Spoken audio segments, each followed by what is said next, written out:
right, because you don't think Queen Mother being emotionally manipulative is abuse. Or do you really think you're just that much better than us and she likes you that much more?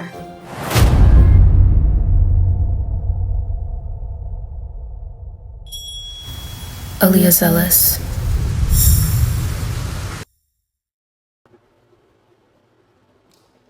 I love dark fantasy because you can explore concepts and ideologies that have a deeper, darker undertone.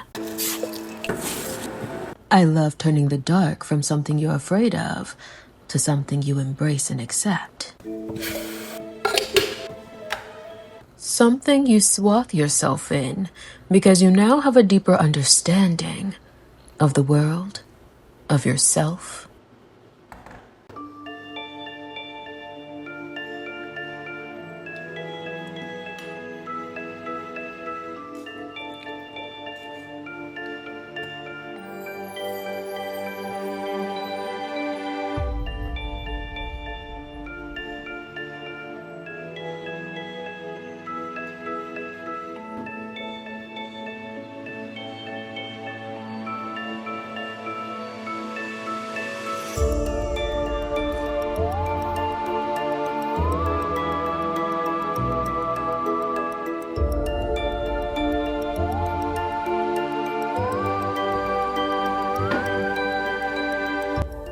Storytelling is like therapy.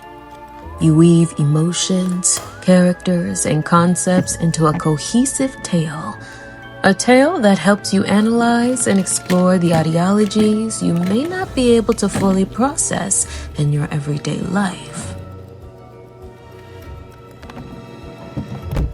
Tales that allow you to explore taboo and uncomfortable beliefs in a safe and non-judgmental space where you can explore at your own pace.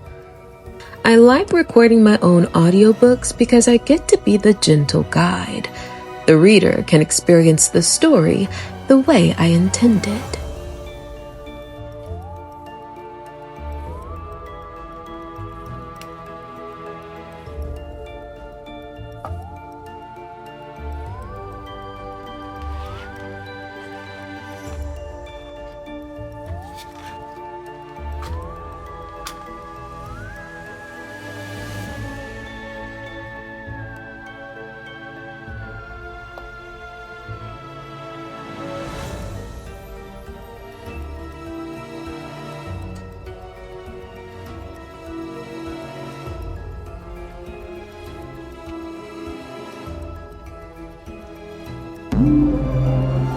I'm working on my novel, Royal Jelly, a novel that I published in 2020, and I like to say that it's the first novel that's an accurate representation of my skills. It's where my skill set and my ambition met. It's about a group of girls that are born into a queendom called Hyvina, and they must partake in a substance called royal jelly that makes them either taller, stronger, and smarter than the average human, or shuts down their system without warning. The survivors of the royal jelly diet will have to fight till the death when they come of age in order to become queen. Now, I adopted this concept when I used to work on an urban farm for 6 years, and we kept honeybees. And that's where I learned about the vicious life cycle of the queen honeybee, who has a steady diet of royal jelly in order to become the biggest, strongest, and tallest bee.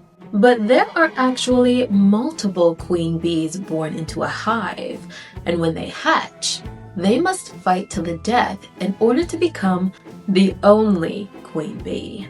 Now, some of the themes for this story are power and transformation. From one stage of life to another, from being unawakened to being awakened into one's true power. Femininity as something sacred, dangerous, and divine. Feminine energy is presented as something mythical rather than passive. Sensuality, intuition, rage, ambition, softness, and dominance exist together instead of canceling each other out. Identity and self-realization. The characters grapple with who they are becoming, instead of just your typical good versus evil. There's often tension between the self society expects and the more powerful, instinctive self that's brewing underneath. Metamorphosis through struggling.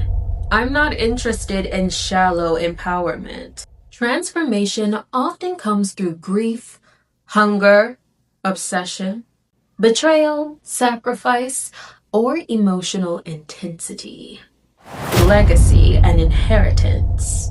I love creating stories that feel generational and mythic. There's often a strong undercurrent of inherited roles, lineage, destinies, and ancient forces shaping characters' lives. The atmosphere of this story is lush and predatory. There's beauty everywhere, but the beauty has teeth. The world feels rich and decadent, but there's an undercurrent of danger. It's deeply sensual, but not necessarily romantic. It's intense and emotionally pressurized. There's a heaviness that you can't quite place. A longing, an obsession, unspoken power struggles. Like something important is always brewing beneath the surface. There's also a beautiful decay to the world. There's a slight rot beneath the glamour. My favorite character dynamics are probably any dynamics with the Queen Mother, who we can lovingly call the evil queen of the story. I like any character dynamic with her because even though the girls experience a lot of change with each other, Queen Mother's presence is often the catalyst for their change.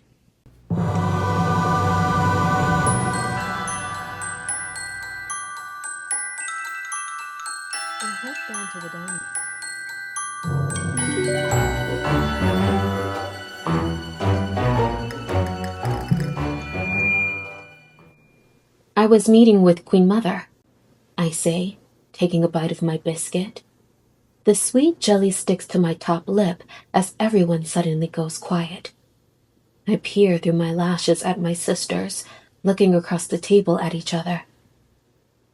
I peer through my lashes at my sisters, looking across the table at each other, their eyes questioning. "Are you okay?" Malala asks, searching my face. I scoff.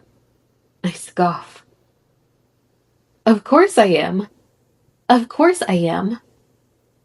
A bit of guilt warms my neck as I remember all of the times someone else has had a meeting with Queen Mother by themselves.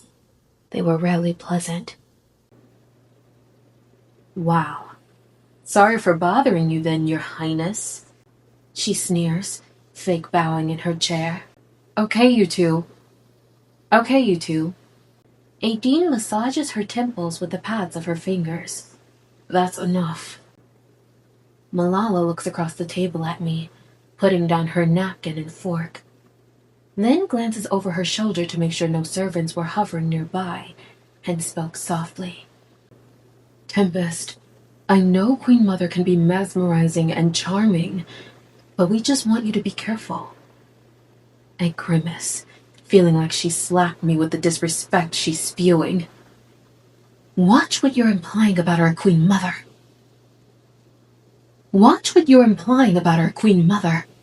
I hiss. She's the woman who's raised us. We're blessed to have been chosen as her daughters. My hands tremble as I put down my biscuit, losing my appetite. My sisters can be so ungrateful. I'm not saying anything bad about her. I'm just telling you to be careful because I care about you, Tempest. And you've gotten your hopes up many times before, only to be hurt by her. We all have. I grab a platter of eggs and plop a helping onto my plate just so I wouldn't have to look at her. I storm off to my room livid, tears burning my eyes. I thought if anything I could count on my own sisters, but I was wrong. Tempest is selfish and has always been selfish. I close the door behind me and flop down onto my bed, the tears flowing freely now. How many times have I taken the blame for all of us? Although Queen Mother doesn't need much cause to dislike or punish me, I'm the least like her. I'm not who she hopes to hand this queendom down to. I know she's always hated me, and I don't need Tempest reminding me of that.